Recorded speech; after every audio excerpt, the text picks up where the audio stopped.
इसको भी तो कोई सिखाएगा? केवल कथा सुनने से सब हो जाएगा? कुछ नहीं।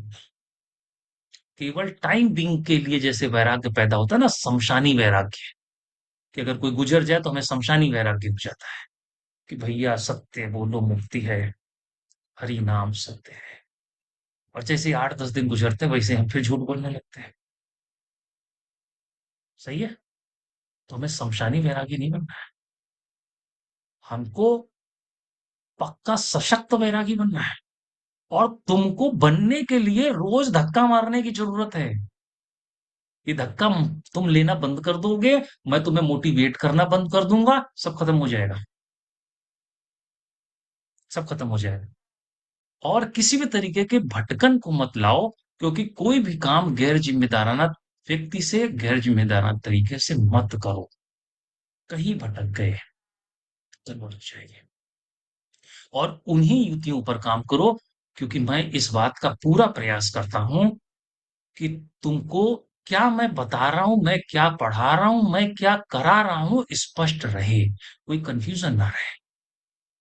और इस बात के लिए भी पूरे विश्वास से कहता हूं, अनुभव ना आए बार बार पूछना, कोई वहम लेकर मत चलना। क्योंकि तुम जितना पूछोगे उतना मुझे अपने गुरु से पूछने का मौका मिलेगा।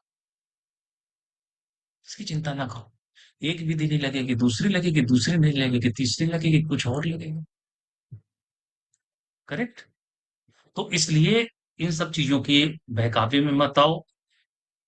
अभी किसी आज से 6-8 महीने पहले किसी से मेरी बात हुई थी। वो भी मतलब एक मंत्र सिद्ध कर लो, एक मंत्र के साथ तुम ध्यान में प्रवेश कर जाओ, क्योंकि तुम्हें जिंदगी भर मंत्र तो करना नहीं है। मैंने कल ही समझाने की कोशिश करी कि हमको तो मंत्र छोड़कर ध्यान में प्रवेश करना है ना। अगर मंत्र तुम्हें ध्यान में प्रवेश करा दिया, तुम उसको छोड़ो, तुम ध्यान का आनंद लो। और ध्यान ही तो पक्कर समाधि में जाएगा। ध्यान से समझ लो प्रोसेस क्या है। हम लोग ध्यान की प्रैक्टिस पर हैं, तो हम लोग उन सारे इक्विपमेंट्स को यूज करेंगे जिनसे, उन मेथड्स को यूज करेंगे जिनसे ध्यान घटित होगा।